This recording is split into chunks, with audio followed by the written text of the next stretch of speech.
사람의 죽음이 세상을 바꿔놓았고 그의 부활은 새로운 세상을 열었습니다. 그러나 지금 우리 부활절에는 삶은 달걀과 칸타타가 그 자리를 대신하고 있는 듯합니다.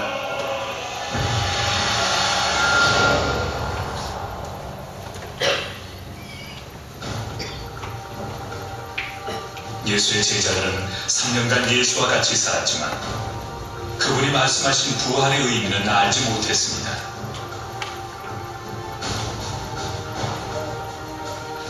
그래서 예수의 십자가 죽음 후 뿔뿔이 흩어졌고 좌절과 낙담의 삶으로 돌아갔습니다. 그런 그들이 비워냈습니다. 부활한 예수를 만나면서부터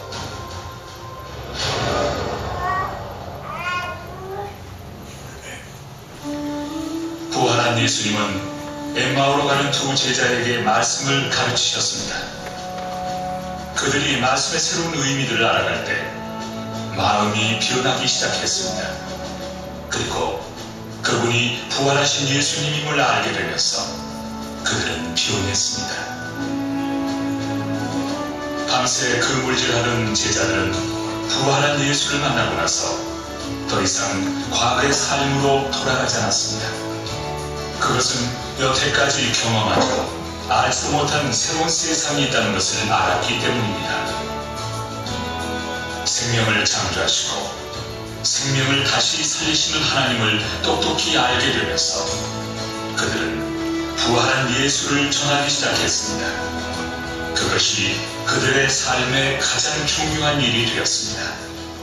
우리는 보통 십자가에만 열광을 하고 그 십자가로 인한 대속이 복음의 핵심이라고 생각하지만 사실 이 십자가의 의미가 제대로 타당하는 것은 우리가 부활을 함께 생각했어야 됩니다. 이 기독교 복음의 차별점을 가장 잘 말해주는 게 오히려 부활이라고 말할 수 있는데 이 부활은 결국 하나님께서 이 죄와 죽음이 지배하는 세계 속에 생명의 하나님으로 찾아오셨다는 그 고백, 바로 그 고백이 어떻게 보면 우리 복음의 출발점이 되는 거죠. 그 초대교회 사도들도 부활하신 예수님을 만나는 그 충격 속에서 다시 뒤를 돌아보면서 십자가의 의미를 다시 생각하게 됐고 비로소 거기서 우리 죄를 위해서 돌아가신 예수님의 의미를 다시 깨달을 수 있었고 그럼 거기서부터 어떻게 보면 기독교 신학이 출발되고 기독교 교회가 출발이 됐던 거죠. 기독교는 부활의 예수를 만나서 삶이 변하고 지속적으로 부활의 예수를 통해 삶을 변화시키는 것입니다.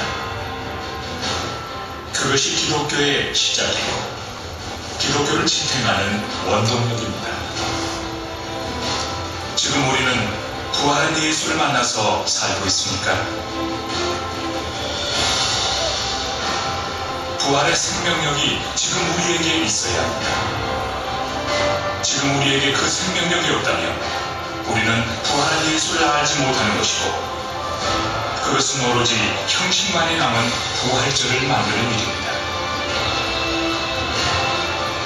부활한 예수님을 만나서 우리 삶 속에서 변화가 일어나야 합니다. 그것이 진정한 부활절입니다.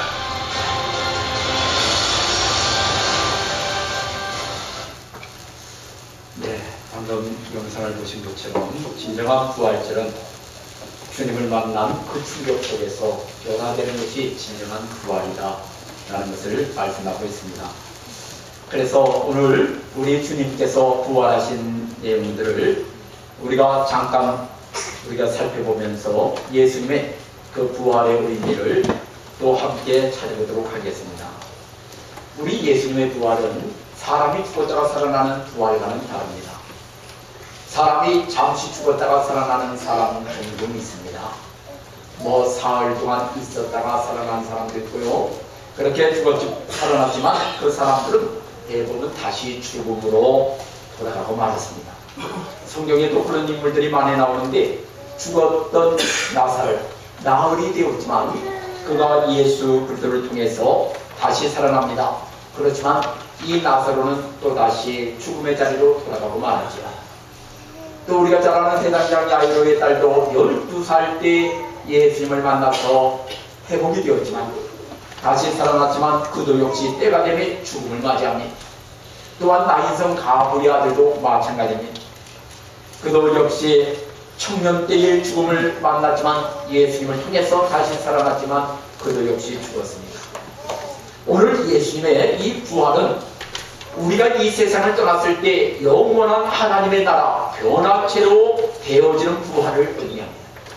잠깐 죽었다가 살아나는 그런 부활이 아니라 영원한 하나님의 나라에서 시작되는 그 부활로 말씀하고 있는 것입니다.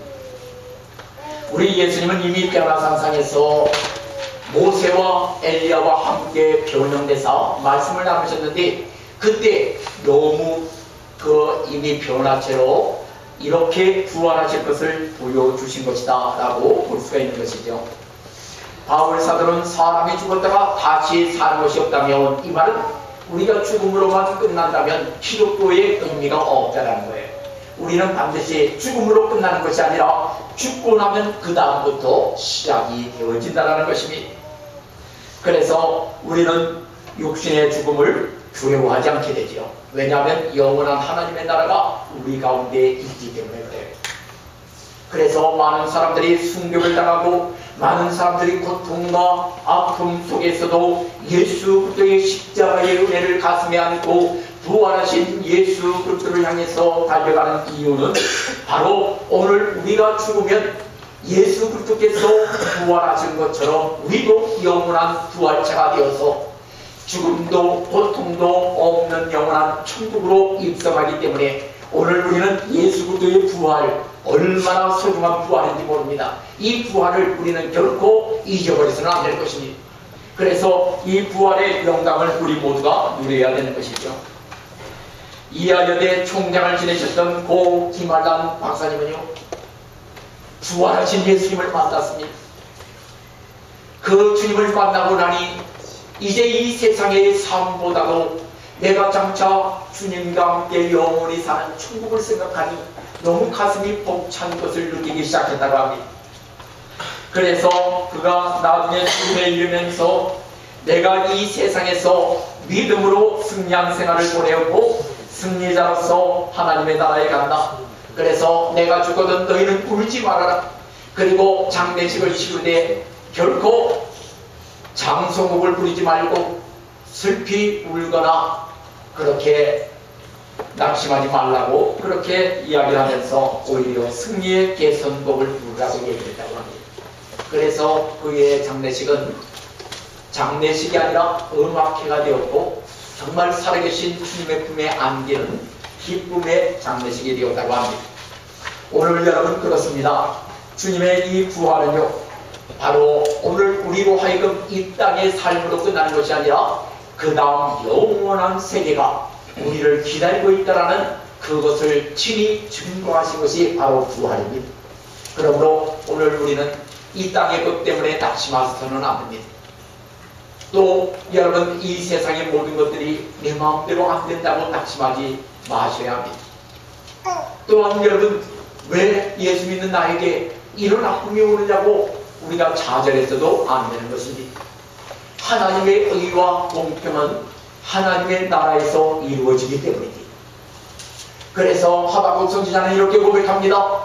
하나님, 어찌하여 하나님을 모르는 자들이 저렇게 떵떵거리며 믿는 자들을 핍박하며 권세를 누리며 살아야 합니까? 라고 얘기를 합니다.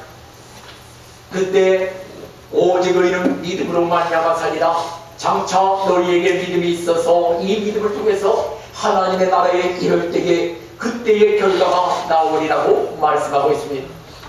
그래서 여러분 우리가 잘 아는 대로 부자와 나사로의 경우에도 보면 정말 나사로는 가난하게 살고 병들어 살고 남에게 전혀 도움을 주지 못하는 그런 사람으로 살았지만 그러나 여러분 아브라함의 품에 안겨서 행복을 누리는 모습을 보여주고 있지 않습니까?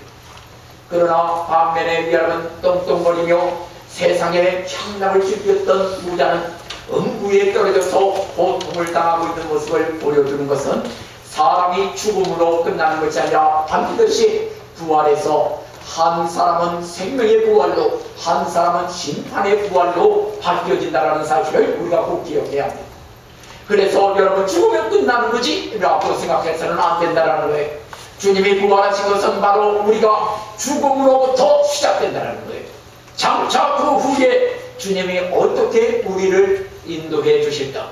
그래서 우리가 이 땅 위에 살 때 예수를 믿어야 하고, 그리고 또 주님을 위해서 충성해야 되는 이유가 거기에 있습니다. 만약에 여러분 이 땅 위에 삶으로 끝난다고 한다면 억울한 사람이 너무나 많아요. 우리 앞전에 예배 때도 말씀드렸지만, 이번 그 조선족에게 정말 어깨 한 번 부딪힌 것 때문에 죽음을 당한 한 여인의 슬픔을 봅니다. 어떻게 하나님이 살아계시면 그런 일이 있을 수 있겠느냐고. 삼풍백화점에 어머니 손잡고 갔던 아이가 죽음의 싸늘한 시체로 발견되는 것과, 여러분 이러한 것들을 무엇으로 대변할 수 있습니까? 결국 이 세상에서는 하나님의 공의와 공평이 온전하게 이루어지기는 어려운 것이지요. 그래서 그것이 온전히 이루어지는 때가 언제나 바로 우리가 죽음으로, 육신이 죽음으로 부활의 역사가 일어나고 그때부터 시작된다는 것을 말씀하고 있는 것입니다. 그러므로 오늘 여러분 예수 그리스도의 이 부활은 영원히 우리의 죽음 이후에 사는 세계가 기다리고 있다는 사실을 증거하고 있다는 것을 꼭 기억해야 합니다. 또한 여러분, 주님이 죽었다가 다시 살아나신 이 부활은요, 사망의 권세를 박살내는 승리의 부활입니다. 우리 예수님의 부활은 단지 그냥 뭐 살아났다라는 이런 한마디의 언어가 아니라, 우리 예수님은 그동안 지배했던 악한 원수마귀의 모든 권세를 박살내고 승리의 계가를 부를 수 있도록 만들어주신 주님의 놀라운 은혜를 볼 수가 있는 것입니다. 그래서 우리 예수님은 이미 그 십자가에 달려 돌아가시고 또 부활하실 것을 미리 예견하시면서 이렇게 말씀합니다. 너희가 세상에서 환난을 당하나 담대하라. 내가 세상을 이기었노라. 우리 주님이 부활하심으로 세상의 모든 그것을 이기셨기 때문에 오늘 우리도 악한 원수마귀의 권세를 이길 수가 있는 것입니다. 그래서 오늘 여러분 우리의 시선이, 여러분 정말 우리가 주님께로부터 떨어지면 안 됩니다. 오늘 여러분 우리가 고린도전서 15장 여기에 보게 되면요, 우리 오늘 견실하게 되고, 그렇죠? 또 우리가 여기에서 흔들리지 말고 58절에 기록이 되어 있죠. 15장 58절에 보면 견실하며 흔들리지 말고 항상 주의 일에 더욱 힘쓰는 자들이 되라. 그래서 여러분 오늘 우리가 승리하는 자가 되려면 견실한 자로서 흔들리지 않는 자가 되어야 된다는 거예요. 주님에 대한 시선을 딱 고정하고 움직이지 않아야 돼요. 우리 예수님은요, 하나님에 대한 시선을 가지고 항상 이 땅 위에 삶을 사셨어요. 그래서 이렇게 제자들에게 고백합니다. 나와 아버지는 하나입니다. 나를 본 자는 아버지를 보았다. 라고 이렇게 자신 있게 말씀하십니다. 오늘 여러분 우리의 시선이 주님께 고정이 되어야 돼요. 주님께로부터 여러분 떨어지면 안 돼요. 그래서 여러분 주님께 집중하면 반드시 악한 원수마귀의 세력으로부터 우리가 승리할 수 있다는 것을 우리에게 말씀하고 있는 것입니다. 어떤 성주에게 한 젊은이가 찾아왔어요. 성주님, 이제 요 사이로 말하면 한 도지사쯤 되겠죠. 어떻게 하면 성공적인 인생을 살 수 있을까요? 저는 너무나 많이 흔들립니다. 그래서 이 성주님이 그 젊은이에게 그러면 내가 좋은 방법을 가르쳐 주지. 그래서 컵을 이렇게 하나를 가지고 거기에다가 거의 가득 포도주를 붓은 거예요. 그리고 포도주를 붓고 난 다음에 너는 이 포도주 한 방울도 흘리지 말고 이 성을 한 바퀴 돌고 오너라. 그러면서 옆에 있는 병사에게 명령합니다. 만약에 이 젊은이가 포도주 한 방울이라도 흘리거든 그 자리에서 목을 베어라. 여러분, 포도주 한 방울이라도 흘리면 목이 날아가는데 거기에 여러분 신경을 안 쓰고 다른 데 신경 쓸 수가 있습니까?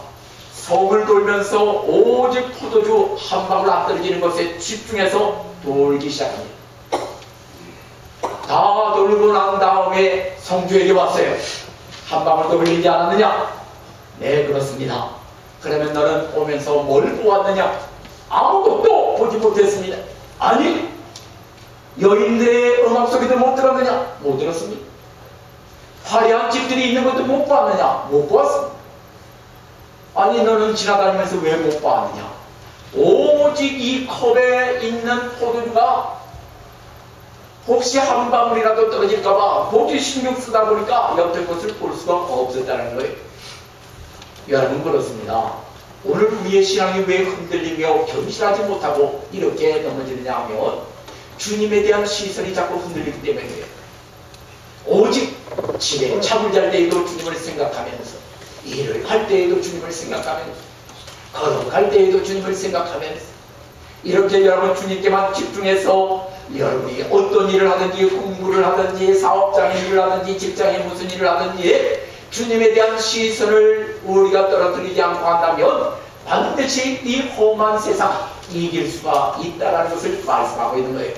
오늘 여러분 부활하신 주님을 정말 여러분 나의 주님으로 받아들이고 그 주님의 부활하신 승리가 나의 승리로 받아들이기를 원한다면 이제 여러분 정말 여러분의 눈을 엉뚱한 데로 돌리지 마시고 예수 그리스도에게로 완전히 몰입하시기를 주의 이름으로 축원합니다.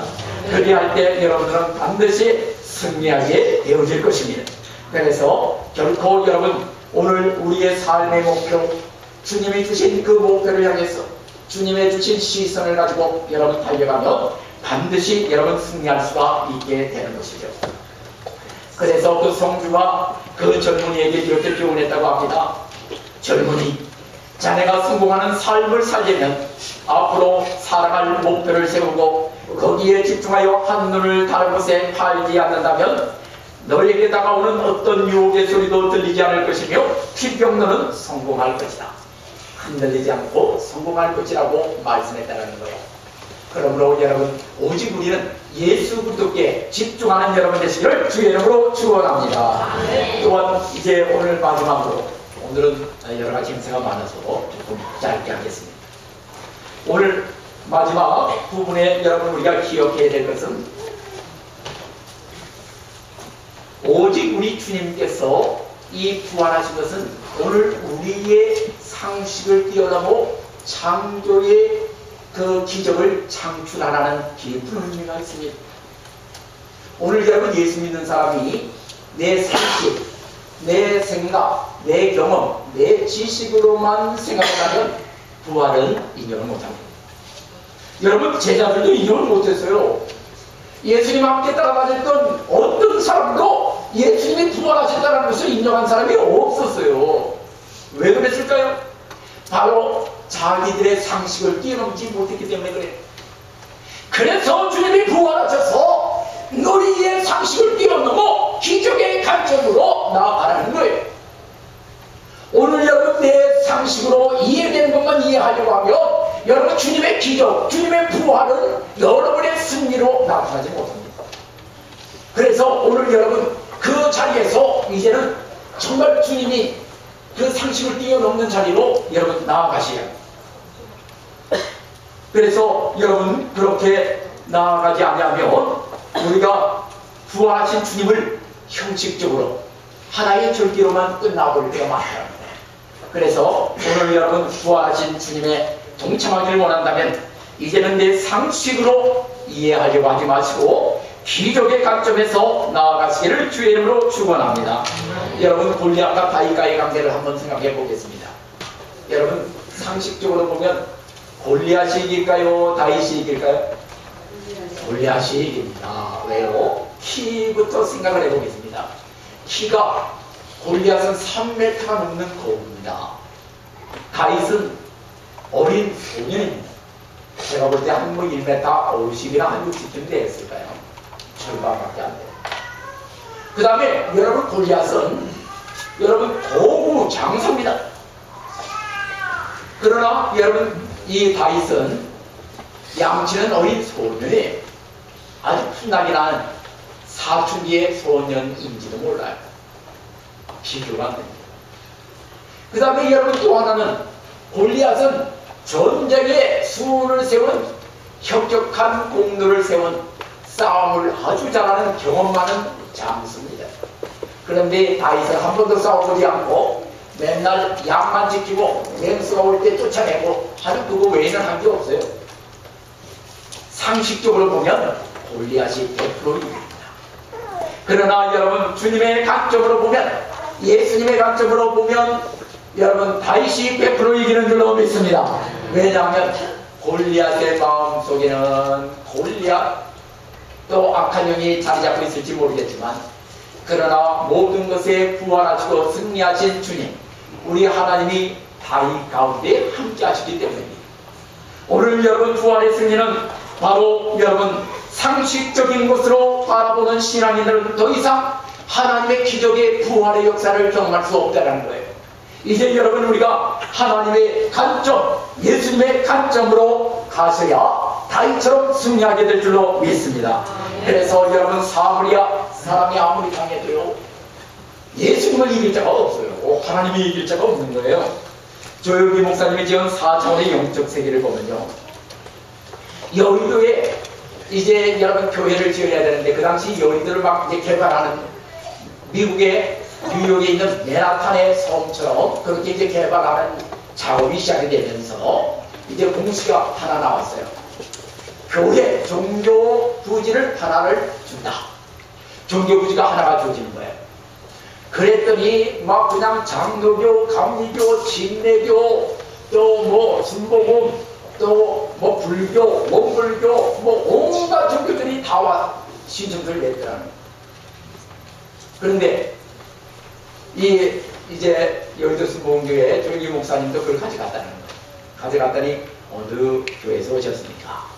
예, 저기 있는 여의도 그때는 순복음교회입니다. 그랬더니 그 교회 소리 크게 내고 찬송 크게 부르고 방언하고 병 고쳐달라고 막 부르짖고 시끄러운 교회 말이죠.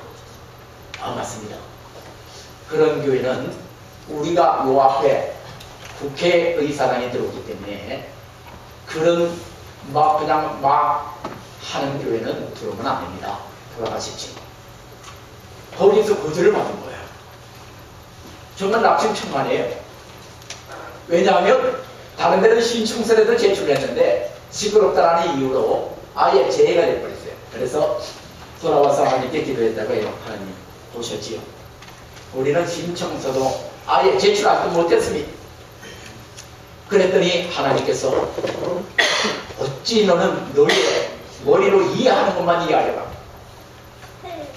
내가 하는 것을 너는 앞으로 보고 더욱 기도하거라. 그래서 계속 기도하는 거예요. 한참 기도하니까 하나님께서 말씀을 하시더래. 야, 너 허락을 받으려고 하지 말고 이 여의도 거기 섬의 개발 책임자를 찾아라. 찾아보았더니 서울 부시장이더라는 거예요. 부시장이 바로 책임자더라는 거예요. 그래서 그 가정을 조사해 보았더니 그 부분을 안 믿는데 어머니가 권사님이라는 걸 알아냈어요. 그래서 어머님을 찾아갔어요. 권사님 찾아가서 함께 뜨겁게 기도하고, 아드님이 훌륭한 일을 하고 있는데 예수님을 몰라서 해야 되겠으니, 그래서 먼저 아드님을 구원하라면 잘 안 되잖아요. 보통 남자들은 아내의 말을 잘 듣잖아요. 그래서 일단 며느님부터 예수 믿도록 해야 합니다. 그래서 권사님이 강제반 또 자의반 이렇게 해서 그 며느리를 자꾸 설득해서 교회에 오게 했고, 그리고 주님을 만났어요. 이제 또 부인이 예수 믿고 난 다음에 이번에는 이제 그 남편을 예수 믿도록 그렇게 얘기를 했어요. 그랬더니 우리 남편은 많이 바빠요. 그럴 시간이 없어요. 그러면 혼자 천국 가십니까? 남편은 펄펄 끓는 지옥에 혼자 가둬놓은 내버려 두렵니까? 그랬더니 이 부인이 또 간절히 기도하고 가서 드디어 남편을 데리고 온 거예요. 남편을 데리고 왔는데 그날 성령께서 역사하십니다. 할렐루야. 그래서 여러분 바로 허가도 되지 않는 것을 책임자인 그 부시장을 주님 앞으로 나오게 했어요. 부시장이 은혜를 받고 나니까 다음 주에 찾아왔어요. 목사님, 교회가 하나 들어오면 좋은데 이왕이면 우리 이 교회가 들어왔으면 좋겠습니다. 아유, 우린 돈도 없고요. 하다 뭐 살만한 그것도 없는데 걱정하지 마십시오. 그래서 여러분 그 부지가 형성되고 건축이 시작되었다는 거예요. 할렐루야. 여러분 우리가 볼 때는 이해되지 않는 부분이에요. 그렇지만 주님이 하신다고 생각하니까 안 될 일이 없는 거잖아요. 오늘 여러분 우리가 부활하신 주님을 정말 여러분 내 마음에 모신다고 한다면 이제 여러분의 상식, 여러분의 생각, 경험 이것을 앞세우지 마시고 오늘 여러분 사람이 죽었다가 살아나는 것은 이해할 수 없는 일입니다. 그것처럼 오늘도 여러분 주님의 관점에서 여러분 바라보시고 모두가 승리하시기를 주의 이름으로 축원합니다. 기도하겠습니다.